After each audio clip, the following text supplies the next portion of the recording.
ہمارا موضوع ہے درس قرآن کی تیاری کیسے کریں۔ اب آپ تھوڑی سی اس بات کی طرف توجہ کیجیے گا کہ اس عنوان میں ایک سوال ہے، اور وہ سوال یہ ہے کیسے۔ کوئی بھی درس آپ کو تیار کرنا ہے، چاہے وہ قرآن سے متعلق ہے، چاہے وہ کسی اور موضوع سے متعلق ہے، اس میں یہ قید بھی نہیں ہے کہ دینی موضوع ہے یا دنیاوی موضوع ہے۔ اس میں یہ جو سوال مختلف الفاظ کے ذریعے سے کیے جاتے ہیں، ان کی اہمیت بہت زیادہ ہوتی ہے۔ اصل میں جو درس آپ تیار کر رہے ہوتے ہیں یا جو موضوع آپ تقریر کے لیے منتخب کرتے ہیں، اس موضوع میں آپ انہی سوالوں کے جوابات تلاش کر رہے ہوتے ہیں۔ یعنی اس وقت جیسے ہماری تقریر ہو رہی ہے یا ہمارا جو موضوع ہے وہ ہے درس قرآن کی تیاری کیسے۔ یہ جو کیسے ہے یہ ایک سوال ہے، اور اس سوال کا جواب اگر ہم کو مل جائے تو یہ ہماری تقریر پوری تیار ہو جائے گی۔ تو یاد رکھیے گا کہ درس کوئی بھی ہو، اس میں مختلف سوالات کے ہم جوابات تلاش کرتے ہیں۔ بہت مشہور وہ شعر ہے، اص المطالب ثلاثۃ علم، مطلب ما، مطلب حل، مطلب لم، کہ جو مطالب کی اساس ہے وہ تین چیزیں ہیں بنیادی ترین، مطلب ما، مطلب حل، مطلب لم۔ ما، حل اور لم، اگر ان کے جوابات ہمیں مل جائیں تو ہمیں مطالب حاصل ہو جائیں گے۔ اب یہاں پر انگریزی کے اندر ان کو کہا جاتا ہے کوشچن ورڈز، یعنی وہ الفاظ کے جن کے ذریعے سے سوال کیا جاتا ہے۔ ایسے عادات استفہام عربی میں، فارسی میں، اردو میں، ہر زبان کے اندر پائے جاتے ہیں۔ مثلا ہاؤ، وائی، وین، ویئر، ہو، وچ، یہ سارے وہ الفاظ ہیں کہ جن کے ذریعے سے سوال کیے جاتے ہیں۔ مثلا ہاؤ کیسے، وائی کیوں، وین کب، ویئر کہاں، ہو کون، وچ تقریباً اسی معنی میں، وچ ون کون سا۔ اب اگر آپ ان تمام تر سوالات کے اوپر غور کریں تو ان کا کوئی نہ کوئی جواب ہوگا۔ کیسے ایک طریقے کی بات ہو رہی ہے، طریقہ۔ جب آپ کہتے ہیں کیسے تو وہ طریقہ کیا ہے۔ جب آپ کہتے ہیں وائی تو کیوں، اس کے پیچھے غایت کیا ہے، وجہ کیا ہے، باعث کیا ہے، سبب۔ کب، آپ وقت کو معین کرنا چاہتے ہیں کہ یہ کب ہوا، اس کب کے جواب میں کوئی نہ کوئی وقت آئے گا۔ کہاں، کسی جگہ کی آپ تلاش میں ہیں۔ جب آپ کا سوال کہاں سے متعلق ہے، اس کا مطلب آپ جگہ کی تلاش میں ہیں کہ وہ جگہ کون سی ہے۔ پھر اس کے بعد جب آپ ہو یا کون کی بات کرتے ہیں تو یہاں پہ مختلف افراد ہو سکتے ہیں۔ بولنے والا کون تھا، سننے والا کون تھا، یعنی کچھ افراد ہیں کہ جن کی آپ تلاش میں ہیں کہ جو اس پروسیس کے پیچھے ہیں، یعنی وہ کہ جس نے ایسے کیا وہ کون تھا، وہ کہ جس نے ایسا کیا اس نے ایسا کیوں کیا، وہ کہ جس نے ایسا کیا اس نے یہ کب کیا، وہ کہ جس نے ایسا کیا اس نے یہ کہاں کیا۔ یہ تمام تر جو سوالات ہیں ان کے جب آپ جوابات تلاش کرتے ہیں تو اسی کے ضمن میں اپنی بات کو وسعت دیتے چلے جاتے ہیں، آپ پھیلاتے چلے جاتے ہیں۔ اب آپ مثال کے طور پر فرض کیجئے کہ ایک واقعہ ہے، 1947 میں پاکستان بنا، یہ ایک واقعہ۔ اب اس پاکستان بننے سے متعلق جتنی بھی چیزیں ہیں ان کو اگر آپ انہی سوالات کے ضمن میں تلاش کریں، پاکستان بنا، کیسے بنا، تو اس کا مطلب یہ ہے کہ ایک پوری تاریخ آپ کے سامنے آ جائے گی کہ پاکستان کیسے بنا، یہ ہوا، پھر یہ ہوا، پھر یہ ہوا، پھر یہ ہوا، اور اس کے بعد بالآخر پاکستان بن گیا۔ اسی طریقے سے جب آپ کہتے ہیں پاکستان کیوں بنا، بھائی ایسے ہی دل ہو رہا تھا بنا لیا یا نہیں، پاکستان بنانے کی کوئی وجہ تھی، تو آپ نے کہا کیوں بنا، مثلا مسلمانوں کے لیے اس جگہ پر ہندوؤں کے ساتھ رہتے ہوئے زندگی گزارنا مثلا بہت مشکل ہو رہا تھا، اور ان کو ضرورت تھی کہ وہ الگ ایک ملک بنائیں، لہٰذا ملک بنایا گیا۔ تو جب آپ نے کیوں کا جواب تلاش کر دیا، آپ نے کہا کب بنا، تو 1947 آپ کے ذہن میں آ جائے گا۔ اب جیسے زمانے کی آپ بات کرتے ہیں تو آپ کو اندازہ ہوتا ہے کہ آج سے کتنے سال پرانی بات ہو رہی ہے، اور اس زمانے کے اندر پھر آپ دوسری چیزوں کو ڈھونڈیں گے اور پھر اس کے ساتھ اس کو کوریلیٹ کریں گے. اس زمانے میں جب کہ پاکستان بن رہا تھا کچھ اور بھی ہو رہا تھا, تو آپ کو پتہ چلا جی ہاں ایک طرف پاکستان بن رہا تھا, دوسری طرف ہندوستان بن رہا تھا. یعنی جب ایک ٹکڑا ادھر ہو رہا ہے تو وہ جو دوسرا ٹکڑا ہے وہ کہاں ہے. اسی طریقے سے جب آپ کہتے ہیں ویئر, کس جگہ پر یہ واقعہ پیش آ رہا تھا, تو آپ کہتے ہیں بر صغیر کی ہم بات کر رہے ہیں, سب کانٹیننٹ کی بات کر رہے ہیں. تو جب نقشہ ہے تو نقشے کے اندر ہم معین کر سکتے ہیں کہ اس جگہ کی یہ ساری باتیں ہو رہی ہیں. اسی طرح سے کون یہ کام کر رہا تھا, تو اب کون کے اندر آپ کو ان افراد کی تلاش ہوگی جو لیڈرز ہیں. مثلا قائد اعظم یہ کام کر رہے تھے, راجہ صاحب محمود آباد یہ کام کر رہے تھے, مثلا لیاقت علی خان صاحب یہ کام کر رہے تھے, اور یہ کر رہے تھے, اور یہ کر رہے تھے, اور یہ کر رہے تھے. اب اسی کون کے ساتھ ساتھ ایک اور کون جڑا ہوا ہے کہ یہ وہ افراد تھے کہ جنہوں نے بنایا. تو کون وہ افراد تھے جو اس وقت مخالفت کر رہے تھے, کون وہ افراد تھے کہ جو اس کی حمایت کر رہے تھے, کون تھے وہ افراد کے جو اس کے خلاف تھے. سمجھ میں آ رہی ہے بات آپ کو؟ تو اب آپ دیکھتے ہیں کہ ان تمام تر چیزوں کو جب آپ تلاش کرتے ہیں تو آپ کا مضمون وسعت پانے لگتا ہے, آپ کو جوابات ملتے ہیں, اور یہ جوابات آپ کی معلومات کے لیے بھی ہوتے ہیں, اور جب آپ درس دے رہے ہوتے ہیں تو جو سامنے آپ کی آڈینس ہوتی ہے, جو آپ کے سامعین ہیں, ناظرین ہیں, ان کے لیے بھی آپ ان معلومات کو فراہم کر رہے ہوتے ہیں. درس اسی کا نام ہے, درس اور کسی چیز کا نام نہیں. اب میں نے ایک مثال آپ کے سامنے وہ دی جس کا خالصتاً ریلیجس کانٹیکس نہیں ہے, دینی تعلق نہ بھی ہو, ایک ملک کی ایک سیاسی جد و جہد ہے, اس کی ہم نے بات کی. مگر آپ اس کو ذرا پھیلائیں گے تو آپ کو اندازہ ہوگا. مثلا واقعہ کربلا, جب آپ کہتے ہیں واقعہ کربلا ایک ایونٹ ہے, ایک واقعہ, وہی سارے سوالات, یہ واقعہ کربلا کیسے ہوا. اب آپ واقعہ کربلا کو کتنا پیچھے سے شروع کرتے ہیں. آپ مدینہ منورہ سے امام حسین کی روانگی, پھر مکہ آنا, اور مکہ کے بعد پھر سفر, اور سفر کے بعد 2 محرم کو کربلا پہنچنا, اور بالآخر پر عاشور کے اندر امام کی شہادت, ساتھیوں کی شہادت, اس کو بیان کرتے ہیں. یہ کیسے کی باتیں ہو رہی ہیں. واقعہ کربلا کے بعد مزید کربلا کے حوالے سے جو واقعات ہیں ان کو بھی آپ ڈسکس کرتے چلے جاتے ہیں. وائی, یہ کیوں, آپ یہ کیوں ہوا, کربلا کا واقعہ کیوں ہوا. آپ اسباب کے پیچھے چلے جاتے ہیں کہ یزید بیعت کا مطالبہ کر رہا تھا, امام حسین علیہ السلام بیعت نہیں کرنا چاہ رہے تھے, امر بالمعروف کر رہے تھے, نہی عن المنکر کر رہے تھے. یہ واقعہ اس تناظر میں ہوا. غور فرمایا آپ نے. جب آپ نے کہا وین کب ہوا, تو آپ 61 ہجری میں چلے گئے کہ ہم بات کر رہے ہیں 61 ہجری. جیسے آپ نے زمانے کی بات کی, اچھا تو پیغمبر اکرم کی وفات ہوئی 11 ہجری میں, یہ واقعہ ہوا 61 ہجری میں, درمیان میں فاصلہ 50 سال کا ہے. تو 50 سال کے بعد اتنی تبدیلی آ چکی تھی کہ نواسۂ رسول کو شہید کیا جا رہا تھا. ایک سوالات آتے ہیں اور آپ ان کے جوابات تلاش کرتے ہیں, بیان کرتے ہیں. اسی طریقے سے جب آپ نے کہا ویئر, کس جگہ پر, عراق, عراق کا ایک شہر وہ جو ریگستان تھا, اس زمانے میں آباد بھی نہیں تھا, جہاں پر پانی کی قلت تھی, یا پانی موجود تھا مگر وہ ایکسیسیبل نہیں رہا, اس لیے کہ پہرا دے دیا گیا تھا. مثلا جب آپ بات کرتے ہیں کون تھے, تو آپ کردار کون کون سے ہیں. حمایت کرنے والے, خود اس کردار کہ جس کو آپ ہیرو کے طور پر دیکھتے ہیں, امام حسین کون تھے, اور کون شہید ہوا, علی اکبر وہ کون تھے, عباس وہ کون تھے. یہ کون کون کون کون شخصیات کا بیک گراؤنڈ, پس منظر پیچھے آنے لگتا. اسی طریقے سے کہ یہ افراد اگر میدان کربلا کے ہیرو تھے, تو وہ کون تھے جو ان کی مخالفت کر رہے تھے. یزید کون تھا, ابن زیاد کون تھا, عمر سعد کون تھا, شمر کون تھا. یہ کون کون کون, یہ منفی کرداروں کے بارے میں. تو مثبت کردار, منفی کردار, آپ دیکھتے چلے جائیں کہ آپ کے پورے اشرے تیار ہو سکتے ہیں, درس تیار ہو سکتے ہیں, لیکچرز پر لیکچرز تیار ہو سکتے ہیں, پورا سیمینار تیار ہو سکتا ہے اگر آپ کو ان سوالات کے جوابات مل جاتے ہیں.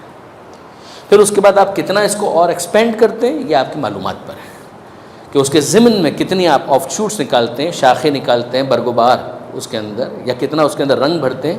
یہ سب آپ کے معلومات کے اوپر ہے. لیکن آپ کو بنیاد ملنی چاہیے کہ جب بھی ہم کسی موضوع پر تقریر کر رہے ہوتے ہیں تو ہم کچھ سوالات کے جوابات تلاش کر رہے ہوتے ہیں. جب یہ مطالعہ ہوتا ہے تو اپنے لیے, جب آپ اس کو درس کی شکل میں بیان کرنا چاہتے ہیں تو پھر اس کے لیے آپ کے لیے ضروری ہو جاتا ہے کہ آپ اس کو سامع یا آڈینس جو آپ کے قاری ہیں یا آپ کے سننے والے ہیں ان کے لیے آپ اس کو تیار کریں, اور اس بیان کے اندر پھر ان چیزوں کو مربوط کریں. تو ربط پیدا کرنے کے لیے بھی یہ چیزیں بہت امپورٹنٹ ہیں کہ یہ سارے سوالات کے جوابات آپ دیتے چلے جائیں, تو یہ خود بخود پورا درس آپ کا مربوط ہوتا چلا جائے گا. صحیح. اب مثال کے طور پر یہ اگر یہ بنیادی باتیں واضح ہوئیں تو اب ذرا سا آئیے کہ ہم چلیں اپنے اہم اور مین موضوع کی طرف، اور وہ ہے درس قرآن کی تیاری کیسے کریں۔ جب آپ درس قرآن کی تیاری کی بات کرتے ہیں تو اس کا مطلب یہ ہے کہ کتاب تو آپ کے لیے معین ہے کہ آپ ایک کتاب کی بات کر رہے ہیں جس کا نام ہے قرآن۔ جس کتاب کی آپ بات کر رہے ہیں اس سے متعلق جو اصطلاحات ہیں، بنیادی موٹی باتیں، وہ آپ کو معلوم ہونی چاہیے۔ مثلا یہ لفظ قرآن ہے تو لفظ قرآن کا کیا مطلب ہے؟ اسی طریقے سے آپ میں سے کوئی مجھے ذرا ہیلپ کرے اور بتائیں، اور وہ کون سی اصطلاحات ہیں جو استعمال ہوتی ہیں قرآن سے متعلق؟ وہ کون سی اصطلاحات ہیں جو قرآن، جب ہم کہتے ہیں قرآن، کون سی اصطلاحات آپ کے ذہن میں آتی ہیں؟ مثال کے طور پر ہم کہیں مسجد، آپ کے ذہن میں آئے گا محراب، آپ کے ذہن میں آئیں گی صفیں، آپ کے ذہن میں آئیں گے نمازی، آپ کے ذہن میں آئیں گے پیش امام، آپ کے ذہن میں آئے گا لاؤڈ اسپیکر کہ جس کے اوپر یہ ساری باتیں ہو رہی ہوں گی، نماز کی آوازیں۔ میں کہوں قرآن تو لفظ قرآن ہمارے سامنے، اور کون سے الفاظ ہیں جو آپ کے ذہن میں آتے ہیں؟ احسان، سورہ، اور آیات، اور بولتے جائیں پارہ، اور رکوع، اور منزل، اور وقف، اور مکی ہے، مدنی ہے،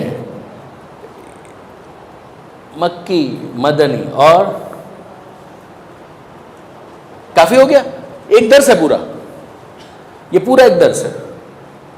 ان اصطلاحات کی جب آپ وضاحت کرتے ہیں کہ لفظ قرآن کا مطلب کیا ہے، جب آپ کہتے ہیں لفظ سورہ کا مطلب کیا ہے، جب آپ کہتے ہیں آیت کا مطلب کیا ہے، جب آیت کو آپ ڈسکس کرتے ہیں تو ساتھ ہی ساتھ جملے کو ڈسکس کرتے ہیں کہ کیا آیت اور جملہ ایک ہی ہے، یہ جملہ الگ ہے، آیت الگ ہے۔ جب آپ کہتے ہیں پارا تو یہ بحث سامنے آتی ہے کہ آیا یہ اصطلاح خود قرآن کی دی ہوئی ہے، ظاہر ہے کہ پارا فارسی لفظ ہے، تو پے تو عربی میں نہیں ہے، تو عربی میں اس کے لیے کیا لفظ استعمال ہوتا ہے؟ جز۔ بحث آتی ہے کہ صاحب یہ جز یا پارا یہ اصطلاح قرآن کی دی ہوئی ہے، نبی کی دی ہوئی ہے۔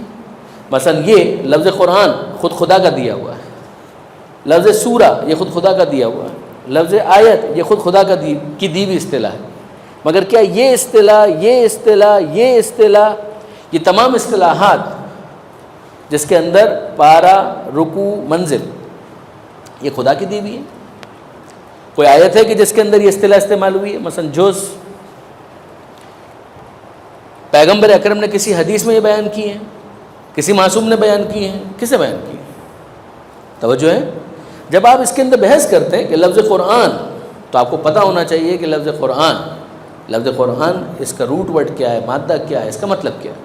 پڑھی جانے والی کتاب وہ کون سی آیتیں ہیں کہ جن میں پروردگار عالم نے خود اس لفظ کو استعمال کیا ہے؟ مثلا کوئی ایک آیت کہ جس کے اندر پروردگار عالم نے خود اس لفظ کو استعمال کیا ہے، کوئی ایک آیت۔ افلا یتدبرون القرآن ام علی قلوب اقفالها، یہ لوگ قرآن میں تدبر کیوں نہیں کرتے؟ کیا ان کے دلوں پر تالے پڑے ہوئے؟ جی زور سے بولیے گا۔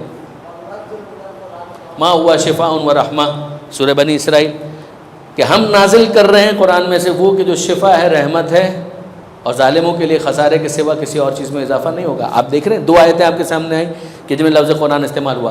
یاسین والقرآن الحکیم انک لمن المرسلین، ٹھیک ہے؟ شہر رمضان الذی انزل فیہ القرآن، کتنی آیتیں ہیں۔ اب جب آپ درس کی بات کرتے ہیں اور آپ اصطلاحات کو بھی انٹروڈیوس کر رہے ہیں، ابھی آپ ان مین سوالات کی طرف نہیں جا رہے ہیں، ابھی تو آپ صرف اور صرف لفظ قرآن، جب آپ کہہ رہے ہیں درس قرآن کی تیاری کیسے کریں، تو لفظ قرآن جب ہمارے سامنے آئے، کیا ہے؟ کتاب ہے۔ جب کتاب ہے تو کتاب کے اندر یہ لفظ کہاں کہاں استعمال ہوا ہے؟ 4 آیتیں آپ کے سامنے آتی ہیں تو آپ کے پاس 15 منٹ کا میٹر ریڈی ہے۔ جب آپ لفظ قرآن کے اوپر لغوی اعتبار سے گفتگو کرتے ہیں، قرآن مجید میں اس کے استعمال کے اوپر گفتگو کرتے ہیں، ان آیتوں کو ڈھونڈتے ہیں اور پھر اس کے بعد ان کو لسٹ کرتے ہیں اور ان کے بارے میں ترجمہ کر کے بتانا شروع کرتے ہیں کہ دیکھیں یہاں یہ لفظ استعمال ہوا، یہاں یہ لفظ استعمال ہوا، یہاں یہ لفظ استعمال ہوا۔ تو آپ کے لیے یہ بات، قرآن پڑھی جانے والی کتاب، کثرت کے ساتھ پڑھی جانے والی کتاب، اور اس کو یہاں استعمال کیا پروردگار نے، یہاں استعمال کیا، یہاں استعمال کیا، یہاں استعمال کیا. توجہ کر رہے ہیں؟ لفظ سورہ کیا مطلب ہے؟ لغوی اعتبار سے لفظ سورہ کا کیا مطلب ہے؟ کوئی ایک؟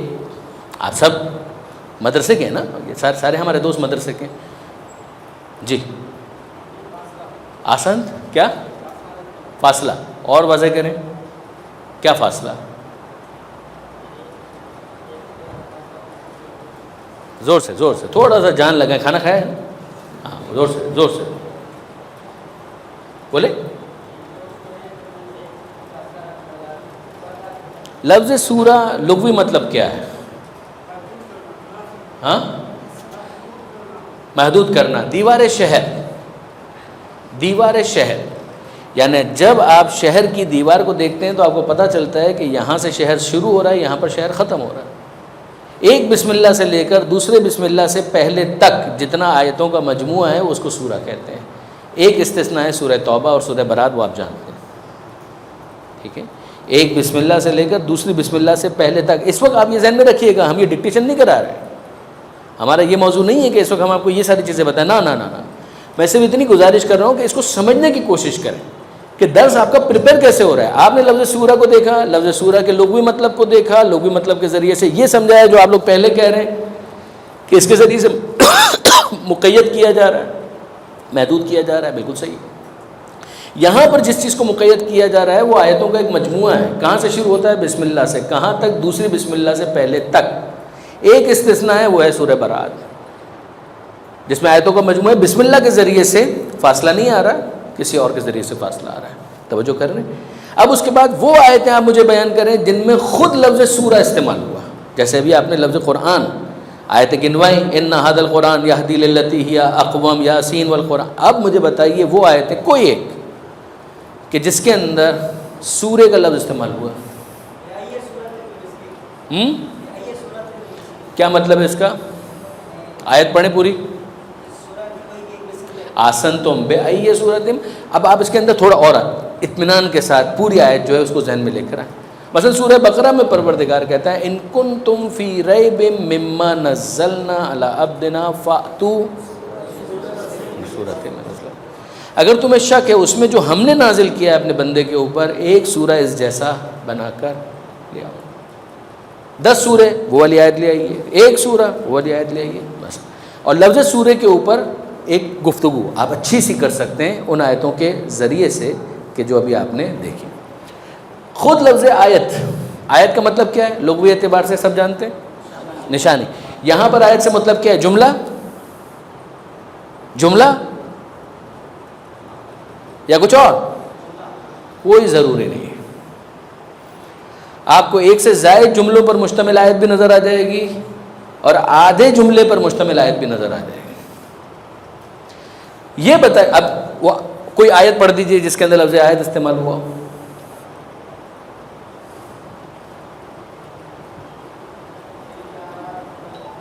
آسان. اور پیغمبر اکرم کے وظائف کیا ہیں؟ سورہ جمعہ یتلو علیہم آیات. رسول کی ذمہ داری ہے ان کے درمیان آیتوں کی تلاوت کریں. آپ صرف دیکھ رہے ہیں کہ آپ کس طریقے سے ایک مواد اکٹھا کرتے چلے جا رہے ہیں.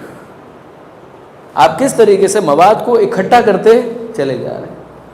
یہ اصطلاح قرآن خدا کی دی ہوئی ہے، سورہ خدا کی دی ہوئی اصطلاح ہے، آیت خدا کی دی ہوئی اصطلاح ہے.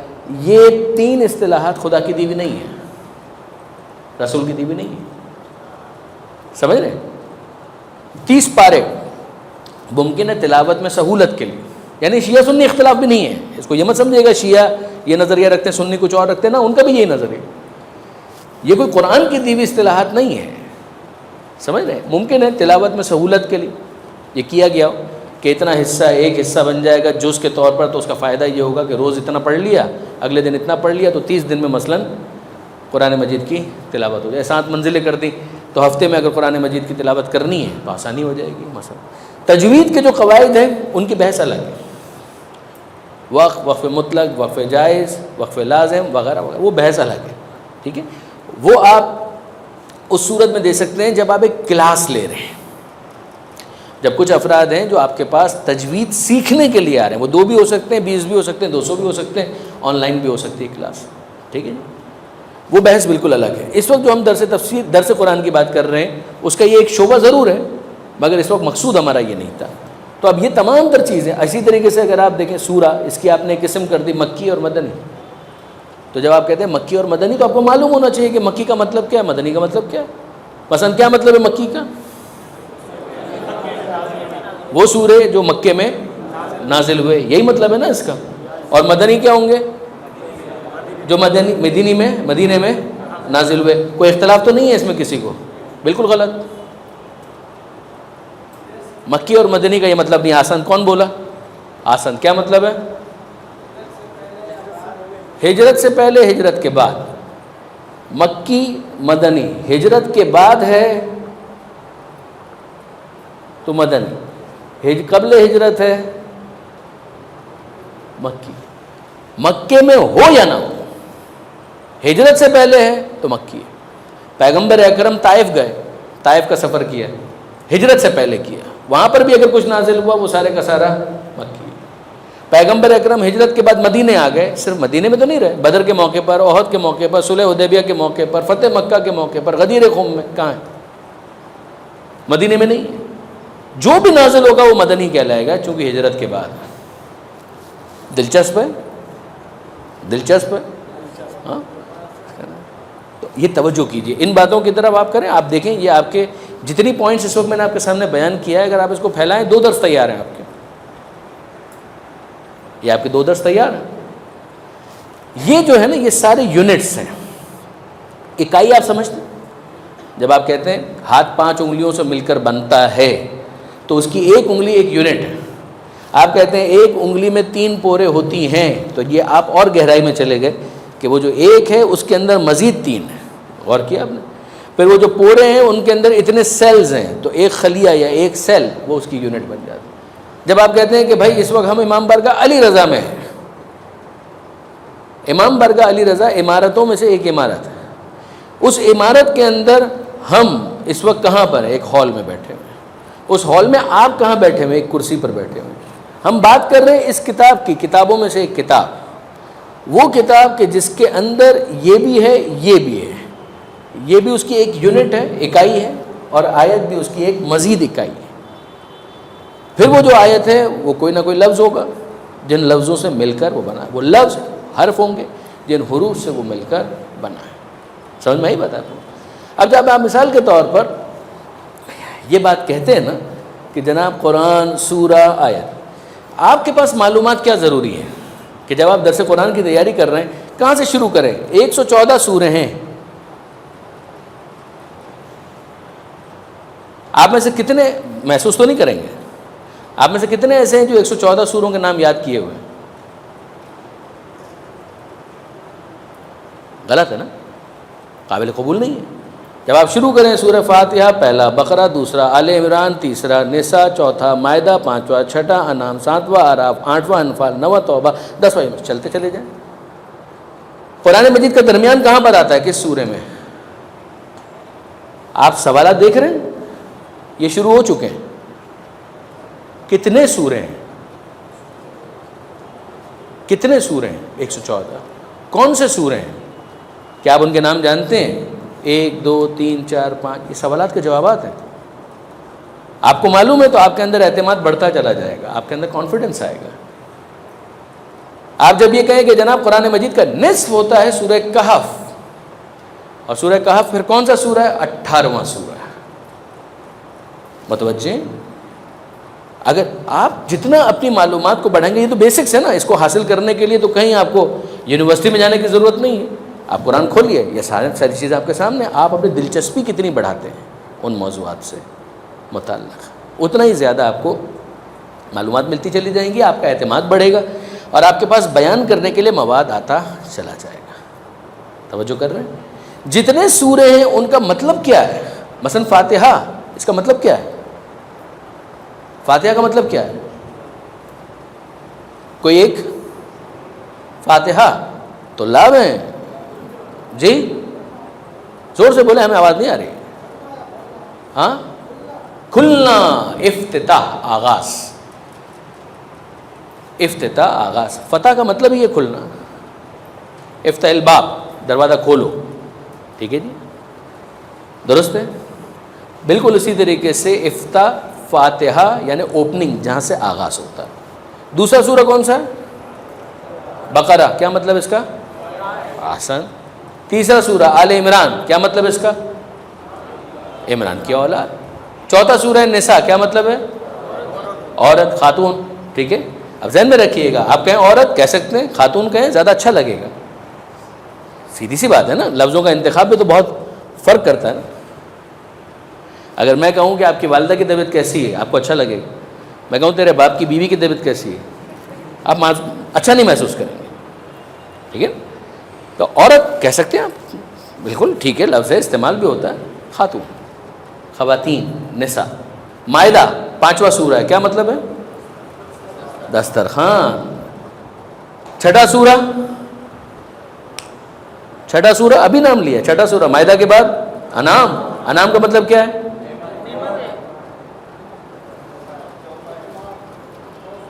جی، انعام کا مطلب تحفہ، نعمتیں، ایسا ہی ہے نا. گفٹ، چوپائے. انعام چوپائے کو کہتے ہیں. یہ نعمت والا نہیں ہے، یعنی وہ والا نہیں ہے جو آپ کا ذہن جہاں پر جا رہا ہے. اب آپ دیکھیں، یعنی محسوس مت کیجیے گا، میں صرف سمجھانا ہی چاہ رہا ہوں بیٹا. آپ لوگ میرے یقین کریں کہ مجھے بہت عزیز ہے، کیونکہ آپ کم سے کم اس وقت میدان میں تو ہیں. چاہ تو رہے ہیں کہ کچھ اس بات کی طرف توجہ کریں. آپ ہی نے میدان میں جانا ہے، آپ ہی نے جانا ہے عوام کے پاس، آپ ہی نے جانا ہے ان کو ایجوکیٹ کرنے کے لیے. مگر اگر مثال کے طور پہ یہ بیسکس ہم کو نہیں معلوم ہے تو ہم کو اندازہ ہونا چاہیے کہ ہم اس کو کافی پیچھے ہیں، ہم کو کافی محنت کرنے کی ضرورت ہے. اب آپ مثال کے طور پہ مائدہ پر آ گئے، انعام پر آ گئے، ساتواں آراف. کیا ہے یہ؟ ہاں، آراف کیا ہے؟ صرف ایک لفظ میں مجھے بتا سکتے ہیں آراف کیا ہے؟ چلیے ایک جملے میں بتا سکتے ہیں آراف کیا ہے؟ ہاں، زیادہ واضح نہ. ہاں اچھا، ہاتھ کھڑا کریں تو پھر ہم سمجھ میں آئے کس سے بات کریں. جی، مقام. کیا، کون سا مقام؟ جنت اور جہنم کے درمیان ایک اور جگہ ہے جس کا نام ہے آراف. وہ علل آراف، آراف پر کچھ لوگ ہیں. سورہ آراف. جنت اور جہنم کے درمیان ایک اور مقام ہے جس کو آراف. اتنا تو ہمیں معلوم ہے نا، ایک بلند جگہ کی بات ہو رہی ہے، علل آراف. ٹھیک ہے، درست ہے. پھر اس کے بعد انفال. کیا ہے انفال؟ یسألونک عن الانفال. انفال کے بعد کیا ہے؟ انفال کے بعد کیا ہے؟ برات. برات کے بعد کیا ہے؟ یونس. یونس کے بعد کیا ہے؟ ہود. ہود کے بعد کیا ہے؟ یوسف. یہ ساری چیزیں بیٹا ان کو آپ کرتے چلے جائیے. یعنی اب ظاہر 114 تک تو ہم نہیں جائیں گے اس وقت، صرف سمجھا رہا ہوں کہ ان چیزوں کو پریپیئر کریں. کم سے کم نام کے بارے میں تمہیں پتا ہو کہ اس کا کیا مطلب ہے. ان میں کتنی آیتیں ہیں مجھے تو کم سے کم پتا ہو. سورہ فاتحہ میں کتنی آیتیں ہیں؟ 7. سورہ بقرہ میں 286. 286. بسم اللہ کے علاوہ بات ہو. سورہ آل عمران کتنی آیتیں ہیں؟ 200. آپ اس طرح سے چلتے چلے جائیں. کم سے کم ان چیزوں کو تو بیسکس ہے نا، کم 10 15 20 25 کچھ تو یاد کریں تو سمجھ میں آئے کہ ہاں ایک سنجیدگی آ رہی ہے. خود اپنے معلومات کے لیے بیان تو آپ بعد میں کریں گے، مگر خود تیار کریں اپنے آپ کو. ان میں سے کون سا سورہ مکی ہے، کون سا سورہ مدنی ہے، یہ تو معلوم ہو. سب سے بڑا سورہ کون سا ہے؟ طویل. سب سے چھوٹا کون سا ہے؟ سورہ کوثر. صحیح. سب سے بڑی آیت کون سی ہے؟ طویل. سب سے چھوٹی آیت کون سی ہے؟ سوالات. کون سی؟ کون سی؟ سمجھ میں آ رہا ہے؟ کیا ہے، کیسے ہے، کون سی؟ یہ سارے سوالات ہیں جو آپ اپنے سامنے رکھ رہے ہیں اور آپ اس کے بارے میں گفتگو کر رہے ہیں. یہ بات کچھ واضح ہو رہی ہے آپ لوگوں کے لیے؟ ٹھیک ہے. اب آئیے تھوڑا سا ایک آیت کے اوپر توجہ کریں.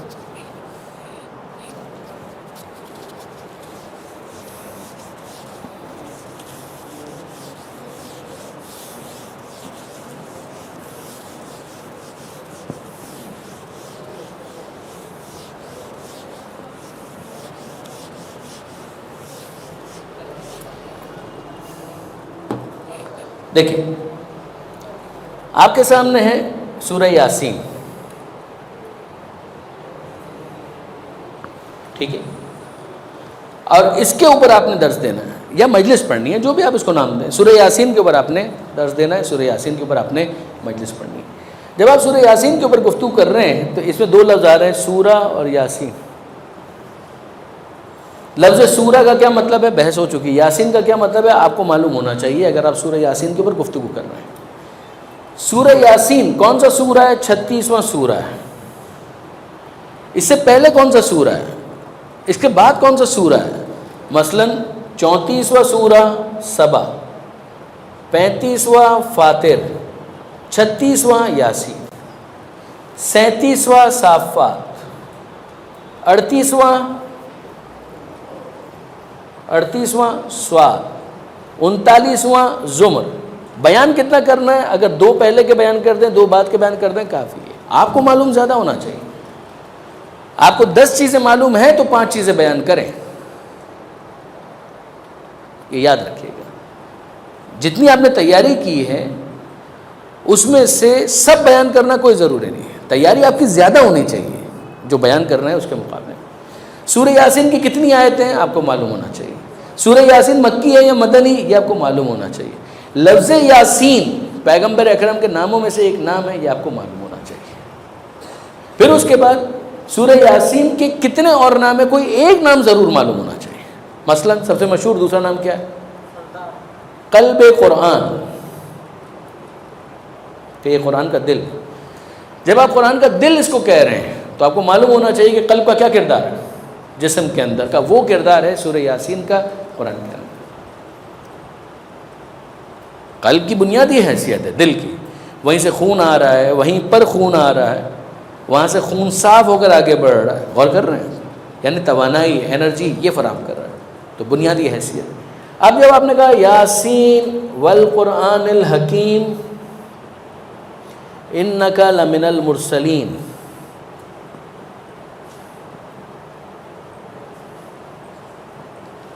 یاسین والقرآن الحکیم انک لمن المرسلین. اب آپ ذرا دیکھیں، یاسین خطاب ہے. کون خطاب کر رہا ہے؟ سوال. یاسین، یا حرف ندا، سین سید سردار یوں کریں، خود یاسین کو لیں پیغمبر اکرم کے نام کے اعتبار سے خطاب ہے. کون خطاب کر رہا ہے؟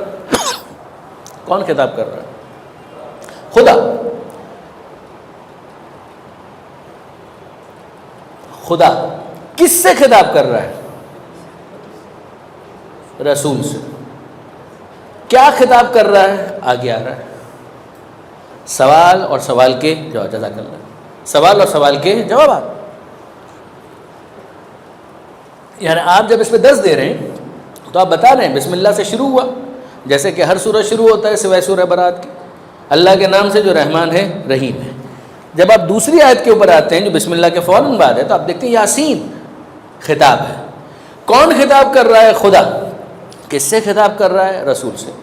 کیا کہہ کر خطاب کر رہا ہے؟ یاسین. خطاب ہے کیا؟ اس کا متن کیا ہے؟ وہ آگے آ رہا ہے. والقرآن الحکیم، اس حکمت والے قرآن کی قسم. قرآن کی قسم کھائی جا رہی ہے اور اس کو حکمت والا بیان کیا جا رہا ہے. جب قسم کھائی جا رہی ہے تو قرآن مجید کے اندر اور کون سے مقامات ہیں کہ جہاں پر قسم کھائی جا رہی ہے؟ آپ کا موضوع وسعت حاصل کر رہا ہے.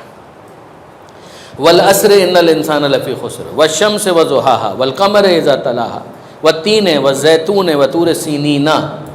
خود پیغمبر اکرم کی قسم کھائی جا رہی ہے. لعمرک، اے حبیب آپ کی جان کی قسم. آپ نے اتنی قسم کیوں کھائی جاتی ہے؟ بات میں اپنے زور پیدا کرنے کے لیے، وزن پیدا کرنے کے لیے. کیا خدا کے علاوہ کسی اور کی قسم کھائی جا سکتی ہے یا نہیں؟ اگر نہیں کھائی جا سکتی اور قسم کھانا شرک ہے تو یہ ساری آیتیں کیا ہیں؟ وہابیوں کا ایک اعتراض یہ ہے کہ خدا کے علاوہ کسی اور کی قسم کھانا شرک ہے. اگر یہ ہے تو کیا پروردگار عالم شرک کر رہا ہے؟ معاذ اللہ. آپ ذہن میں لا رہے ہیں کہ اس موضوع آپ کا کتنا وسعت پا رہا ہے، آپ کہاں سے کہاں جا سکتے ہیں. جب قسم کھائی جاتی ہے تو جس کی قسم کھائی جا رہی ہے اس کو گواہ کے طور پر پیش کیا جا رہا ہوتا ہے. جب گواہ کے طور پر اس کو پیش کیا جا رہا ہے یہ حکمت والا قرآن، اس کی قسم، یعنی یہ گواہی دے رہا ہے. تو جب قسم ہے تو جواب قسم ہونا چاہیے. وہ جواب قسم کیا ہے؟ وہ آگے آ رہا ہے. والعصر ان الانسان لفی خسر. جواب قسم کیا ہے؟ ان الانسان لفی خسر. تمام کے تمام انسان خسارے میں. یہ جواب قسم، یعنی زمانے کی قسم، یعنی زمانہ اس بات پر گواہ ہے. زمانے کو دیکھو تو زمانے کے ظرف میں آپ کو وہ افراد نظر آئیں گے جو اپنا زمانہ مکمل کر رہے ہیں. یہ جتنے انسان ظرف زمان میں اپنا وقت پورا کر رہے ہیں، ان کی زندگیاں اس بات پر گواہی دے رہی ہیں کہ یہ خسارے میں. الا الذین آمنوا وعملوا الصالحات وتواصوا بالحق وتواصوا بالصبر. یہاں پر آ جائے حکمت والے قرآن کی قسم. جواب قسم کیا ہے؟ انک لمن المرسلین. یقیناً آپ رسولوں میں سے. یعنی یہ قرآن اس بات کی گواہی دیتا رہے گا کہ آپ رسولوں میں سے ہیں. جیسے کہ رسول جب لوگوں کے سامنے آتے ہیں تو ان کو کوئی نہ کوئی ثبوت دینا ہے کہ وہ اللہ کے رسول ہیں. یہ تو دعویٰ ہے نا کہ میں اللہ کا رسول. ثبوت کیا؟ ثبوت کے طور پر جو چیز دکھائی جا رہی ہے وہ معجزہ ہے. ان معجزات میں سب سے اہم یہ ہے. اب آپ کی بحث شروع ہوتی ہے کہ معجزہ کیا ہوتا ہے. پیغمبر اکرم کے معجزات. پیغمبر اکرم کے معجزات کی دو قسمیں، ایک وہ جو اس زمانے کے لیے تھے، آگے نہیں، اور ایک وہ معجزہ جو آج بھی ہے، قیامت تک رہے گا. قرآن اس معجزے کا نام ہے، معجزہ خالدہ. کیسے؟ کچھ بحث اس کے اوپر آپ کریں گے. انک لمن المرسلین. یقیناً آپ رسولوں میں سے ہیں. علی صراط مستقیم. یہ حکمت والا قرآن اس بات کی گواہی دے رہا ہے آپ رسولوں میں سے ہیں، آپ صراط مستقیم پر ہیں. 1 2 آپ صراط مستقیم پر ہیں. آپ رسولوں میں سے ہیں، یعنی آپ پیغام لے کر آ رہے ہیں. آپ صراط مستقیم پر ہیں. جب صراط مستقیم پر ہیں تو نہ دائیں نہ بائیں، اسی صراط مستقیم پر. جب آپ صراط مستقیم پر ہیں تو آپ معصوم ہیں. جو صراط مستقیم سے ہٹے گا وہ گنہگار ہے. جو صراط مستقیم پر ہے وہ معصوم ہے. ایک وہ ہے جو صراط مستقیم پر نہیں تھا، آ رہا ہے، وہ دعا مانگ رہا ہے اہدنا الصراط المستقیم. جب ایک مرتبہ اس کو راستہ مل گیا تو اب وہ ثابت قدمی کی دعا مانگتا ہے. پھر ثابت قدمی سے اگر ہلتا ہے دائیں یا بائیں، یہ توبہ کرتا ہے. جب ادھر گیا واپس آیا توبہ، ادھر گیا واپس آیا توبہ. مگر وہ جس کے بارے میں خدا کہہ رہا ہے اللہ صراط مستقیم، وہ صراط مستقیم پر ہے. اس کا مطلب صراط مستقیم پر ہے، نہ دائیں نہ بائیں. یہ ان کے معصوم ہونے کی دلیل. آپ صراط مستقیم پر گفتگو کریں گے. صراط مستقیم پر گفتگو کرتے ہوئے یہ بحث کریں گے کچھ وہ ہیں جو صراط مستقیم کی طرف آ رہے ہیں، کچھ وہ ہیں جو صراط مستقیم پر آ چکے ہیں، کچھ وہ ہیں جو آنے کے بعد دائیں ہوتے ہیں بائیں ہوتے ہیں. ایک وہ ہے کہ جس کے لیے قرآن اعلان کر رہا ہے کہ آپ صراط مستقیم پر ہیں. آپ موضوع کی وسعت کا اندازہ کر رہے ہیں. تنزیل العزیز الرحیم. تنزیل العزیز الرحیم. اب آپ نوٹ کریں یہ کس کا تعارف ہے. دیکھیے مخاطب کون تھا؟ خدا. کس سے خطاب تھا؟ کیا خطاب تھا؟ یہ والقرآن الحکیم. یہ جو آپ کے اوپر قرآن نازل کیا جا رہا ہے اس کی صفت ہے یہ حکیم ہے. اس کی قسم یعنی یہ گواہ ہے. کیا گواہی ہے؟ کہ انک لمن المرسلین، آپ ہیں رسولوں میں سے. اگر پیغمبر اکرم کی رسالت اسٹیبلش نہیں ہوگی تو دین کا کام آگے ہی نہیں بڑھ سکتا. آپ توجہ کر رہے ہیں؟ انک لمن المرسلین، آپ رسولوں میں سے ہیں. آپ علی صراط مستقیم، آپ صراط مستقیم پر ہیں، یعنی خدا یہ اعلان کر رہا ہے. تنزیل العزیز الرحیم، یہ کس کا تعارف ہے؟ اب یہ رسول کی بات نہیں ہو رہی، اب یہ بات ہو رہی ہے اس خدا کی کہ جس نے اس قرآن کو نازل کیا. یہ نازل کردہ ہے اس خدا کی طرف سے جو عزیز ہے رحیم. عزیز کا مطلب زبردست، رحیم کا مطلب رحم کرنے والا. لفظ عزیز کے اوپر مزید غور کریں آپ کا موضوع اور وسعت پائے گا. لفظ رحیم کے اوپر اور غور کریں آپ کا موضوع اور وسعت پائے گا. لتنذر، کیوں ہم نے یہ نازل کیا؟ یہ جو ہم نے آپ پر نازل کیا ہے جو گواہی دے رہا ہے کہ آپ رسولوں میں سے ہیں، تو رسول ہوتے ہوئے آپ نے کیا کام کرنا ہے؟ لتنذر، آبجیکٹو، کیوں نازل کیا؟ وہ جو بات آ رہی تھی نا سوال کیوں نازل کیا، یہ اس لیے نازل کیا لتنذر، لام آپ جانتے ہیں لام کا کام کیا ہے، لتنذر قوما ما انذر آباؤہم فہم غافلون، تاکہ آپ انذار کریں، لتنذر تاکہ آپ انذار کریں، آپ ڈرائیں، آپ تنبیہ کریں، آپ جھنجھوڑیں، خبردار آگے گڑھا موجود ہے، گر مت جانا، لتنذر قوما آپ ان کو ڈرائیں ما انذر آباؤہم جن کے آباء و اجداد کو اس طرح سے انذار نہیں کیا گیا، فہم غافلون تو وہ تو غفلت میں تھے، اب ان کا جو معاملہ ہوا وہ ہوا، یہ کیوں غفلت میں ہے جبکہ ہم نے رسول بھیج دیا، وہ کہیں رسول ہے ہم کو کیسے پتہ چلے، یہ حکمت والا قرآن گواہی دے رہا ہے کہ رسول ہیں، ہمیں کیا پتہ کہ کبھی دائیں بائیں تو نہیں ہو جاتا، اللہ صراط مستقیم، ہم ذمہ لیتے ہیں یہ صراط مستقیم پر ہے، ہمیں کیا پتہ کہ جس نے نازل کیا ہے وہ اتنا طاقتور بھی ہے کہ نہیں، کا تنزیل العزیز الرحیم، خدا کو تم نے کیا سمجھا ہے، خدا عزیز ہے، خدا رحیم ہے، زبردست ہے، عزت والا ہے، ساتھ ہی ساتھ وہ رحم کرنا چاہتا ہے تم پر، صرف تمہیں کان سے پکڑ کر جہنم میں بھیجنا اس کا مقصد نہیں ہے، وہ چاہتا ہے تم خدا کی رحمت کے حقدار بن جاؤ، یہ سارے کام کرنے کے لیے اس نے اپنے رسول کو بھیجا، رسول سے توقع کیا ہے، لتنذر قوما ما انذر آباؤہم فہم غافلون، آپ اس بحث کو آگے بڑھاتے چلے جائیے، بڑھاتے چلے جائیے، بڑھاتے چلے جائیے، پورا سورہ یاسین آپ پڑھتے چلے جائیے، درس قرآن تیار ہے، اس کو کہتے ہیں درس قرآن ترتیب کے ساتھ، اسی لیے آپ جانتے ہیں کہ تفسیر کی بھی دو قسمیں ہیں، ایک ہے تفسیر ترتیبی اور ایک ہے تفسیر موضوعی، ٹھیک ہے جی، خود لفظ ترتیب تفسیر کا مطلب کیا ہے، کوئی بتائے گا؟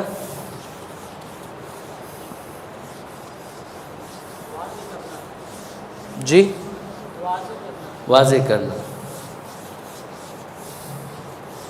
اور کوئی؟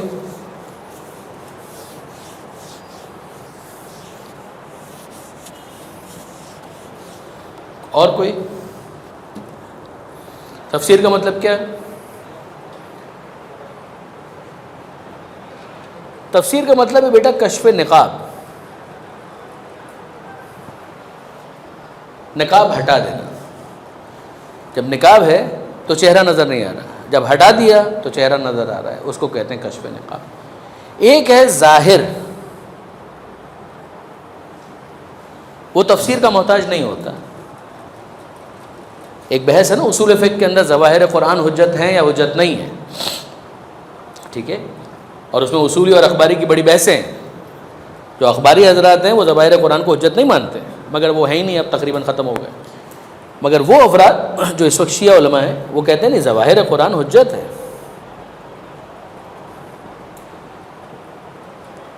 یعنی قرآن کا جو ظاہر ہے اس سے بھی کوئی مطلب سمجھ میں آ رہا ہے وہ حجت۔ تفسیر کہتے ہیں وہ چیز جو ظاہر نہیں ہے، آخری بات وہی ہوگی کہ اس کو واضح کر دینا، یعنی جب آپ نے نقاب ہٹا دیا تو اس کا مطلب یہ ہے کہ وہ چیز جو چھپی ہوئی تھی وہ ظاہر ہو گئی۔ اب جب آپ نے کہا کہ مثلا صراط الذین انعمت علیہم، تو ایک راستے کی بات ہو رہی ہے، صراط کا مطلب واضح ہے، الذین کچھ لوگوں کی بات ہو رہی ہے، واضح ہے، انعمت علیہم ان کے اوپر نعمت نازل ہوئی، یہ بھی واضح ہے، وہ نعمت کیا ہے؟ نعمت کن پہ نازل نہیں ہوئی؟ آپ پر بھی نازل ہوئی، مجھ پر بھی نازل ہوئی، یہاں پر نعمت سے مراد نعمت ہدایت ہے، کیسے پتہ چلا؟ اس سے پہلے مانگی گئی تھی ہدایت، اہدنا الصراط المستقیم، تو وہ نعمت کیا ہے جو ان پر نازل ہوئی؟ وہ نعمت ہدایت ہے، تو جن کا راستہ ہم مانگ رہے ہیں وہ ہدایت یافتہ لوگوں کا راستہ ہے۔ یہاں تک آپ نے کیا تفسیر قرآن بالقرآن، صراط وہ ظاہر ہے، الذین کچھ لوگوں کی بات ہو رہی ہے، انعمت علیہم ان کے اوپر نعمت نازل ہوئی، یہ بھی ظاہر، وہ نعمت ہے کیا؟ جب آپ اس کے اندر گئے تو آپ نے کہا ابھی نہیں پتہ، آپ نے دو آیتوں کو ملایا اور آپ نے کہا کہ یہاں پر نعمت سے مراد ہدایت ہے، مثلا میں ایک بالکل بنیادی بات کر رہا ہوں آپ کے سامنے، اس کے آپ ڈیٹیلز میں جائیں تو یہ ہوا قرآن کی قرآن سے تفسیر، یعنی ایک آیت میں اگر ایک مطلب واضح نہیں ہو رہا تھا، ایک مطلب تو واضح تھا کہ نعمت، کون سی نعمت؟ وہ آپ نے دوسری آیت سے ڈیکوڈ کی، اس کو کہتے ہیں تفسیر قرآن بالقرآن، آیت کے ذریعے سے تفسیر کر دینا، وہ بھی ٹھیک ہے۔ ایک یہ ہے کہ نہیں آپ نے اس آیت میں موجود اس لفظ کو کسی معتبر حدیث کے ذریعے سے ڈیکوڈ کیا تو آپ کو سمجھ میں آ گیا۔ انعمت علیہم کا مصداق کون ہے؟ یہ ہیں کون افراد؟ کوئی آیت مل گئی اس کے ذریعے سے آپ نے اس کو ڈیکوڈ کیا، تفسیر، اگر کوئی روایت مل گئی اس کے ذریعے سے آپ نے ڈیکوڈ کیا، تفسیر، ٹھیک ہے جی۔ افراد کون ہیں؟ مثلا اہل بیت ہیں، مثلا انبیاء ہیں، مثلا اہل سنت کہیں گے صحابہ ہیں، مثلا وہ جو بھی ہے وہ تفسیر کی قسمیں ہیں. اس میں اگر کسی نے اپنی رائے سے تفسیر کی اس کو کہتے ہیں تفسیر بالرائے، جس کی اجازت نہیں. ٹھیک ہے. ایک ہے ظاہر، اس ظاہر کے ذریعے سے آپ نے سمجھنے کی کوشش کی، وہ حجت ہے، کوئی مسئلہ نہیں. لیکن جب آپ کہتے ہیں تفسیر اور تفسیر کے اندر اپنی ٹانگ ڈالتے ہیں تو اس کو کہیں گے تفسیر بالرائے. لیکن اگر آپ نے ایک آیت کو دوسری آیت کے ذریعے سے تفسیر کیا، کوئی نہیں. ٹھیک ہے جی. تو یہ جو بحث ہے کہ تفسیر، یہ خود اپنی جگہ پر ایک بہت شیریں موضوع ہے اور اس کے اوپر بات ہونی چاہیے. ٹھیک ہے جی. البیان آیت اللہ خوئی ضرور پڑھیے.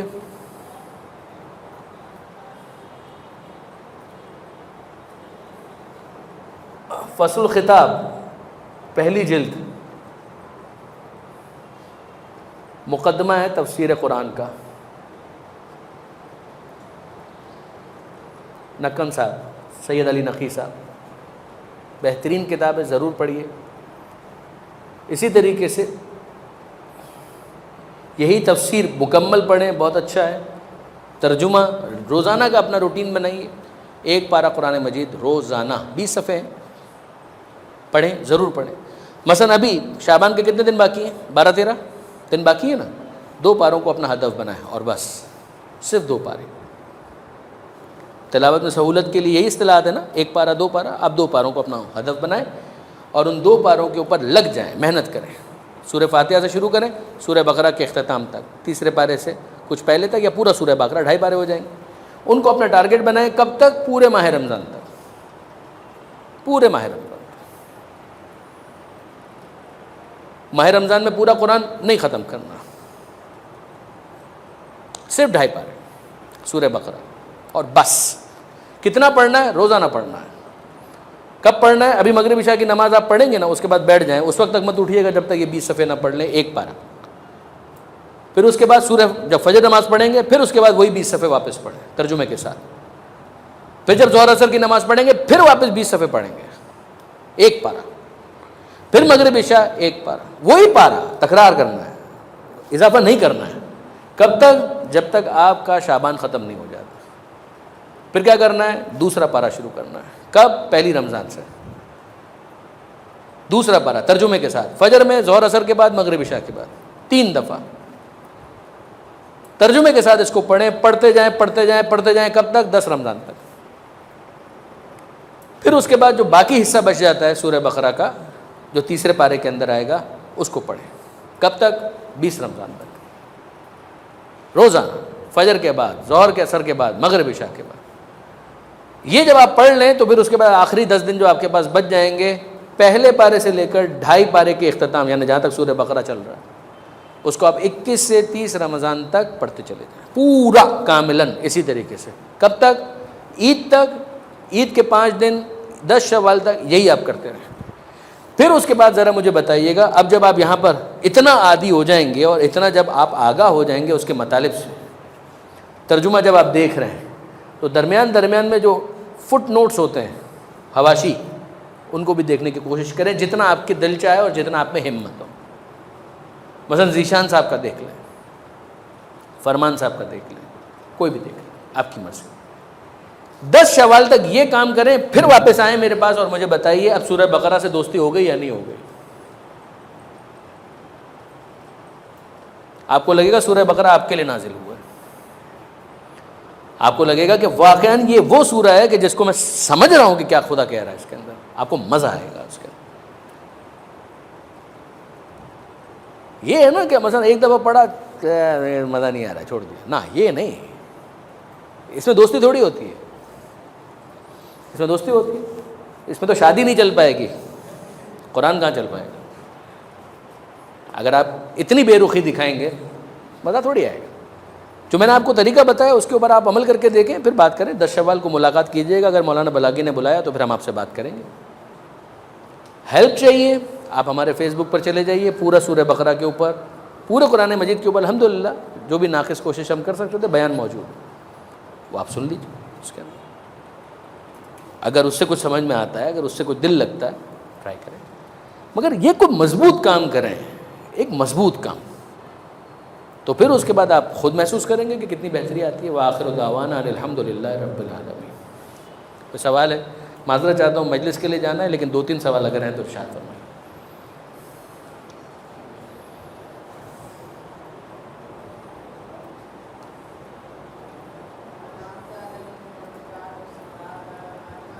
بیٹا میں نہیں سن پا رہا ہوں، آواز زور سے بولو. پہلے بول کون رہا ہے؟ ہاتھ اٹھاؤ تھوڑا سمجھ میں. ہاں جی اب بولیں.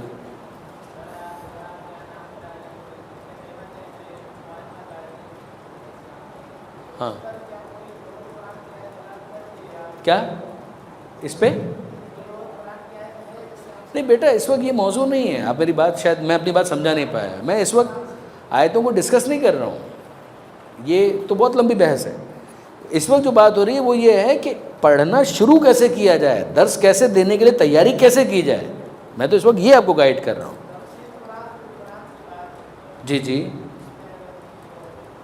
اولئک مع الذین انعم اللہ علیہم من النبیین والصدیقین والشہداء والصالحین ہے سورہ نساء کی آیت، اور اس سے استدلال بھی کیا گیا ہے. مثلا اس کے بعد ایک دوسری کتاب ہے ثم اورثنا الکتاب الذین اصطفینا من عبادنا. وہ آیتیں ہیں اپنی جگہ پر، میں وہ اس کی بحث نہیں کر رہا ہوں بیٹا. اس وقت تفسیر قرآن بالقرآن دوسری آیتیں لائیں آپ اس کے بعد بحث کریں. اس کے لیے ایک نمونہ مجھے دینا تھا سورہ یاسین کا کہ جس میں آپ دیکھیں تو تفسیر ترتیبی. معذرت ہاں یہ رہ گیا، ایک ہے تفسیر ترتیبی اور ایک ہے تفسیر موضوعی. ترتیبی کا مطلب یہ ہوتا ہے کہ آپ شروع کریں سورہ فاتحہ سے اور والناس تک پڑھتے چلے جائیں. موضوعی کا مطلب ہوتا ہے ایک موضوع آپ نے لیا اور قرآن مجید کی مختلف آیتوں کو ایک جگہ جمع کیا اور اس کے اوپر اسٹڈی شروع کی. ٹھیک ہے جی. ایک دفعہ جب آپ تفسیر ترتیبی اچھی طریقے سے پڑھ لیں گے تو تفسیر موضوعی پڑھنے کا مزہ آئے گا. لیکن ویسے بھی اگر آپ پڑھیں تو اچھا ہے. اردو زبان میں 2 اچھی تفسیر موضوعی موجود ہیں، پیام قرآن آغا مکارم شیرازی اور قرآن کا دائمی منشور آیت اللہ جعفر سبحانی. تفسیر ترتیبی کے لیے البیان فصل الخطاب تفسیر نور آغا محسن کراتی اور پھر تفسیر نمونہ آیت اللہ ناصر مکارم شیرازی. بہت ہے. عربی میں پڑھنا چاہیں المیزان پڑھیں، پھر جتنا آپ کا حوصلہ، مگر اتنا تو شروع کریں، اتنا تو کریں اس کے اندر. ٹھیک ہے جی. اور کوئی چیز جو درس سے متعلق کہ درس کیسے تیار کیا جاتا ہے وہ میں نے آپ کی خدمت میں گزارش کی. اس سے متعلق اگر کوئی سوال ہے تو بسم اللہ ارشاد فرمائیں. چلیے اللہ آپ کا حامی و ناصر ہو، ہمیں بھی اپنی دعاؤں میں یاد رکھیے گا.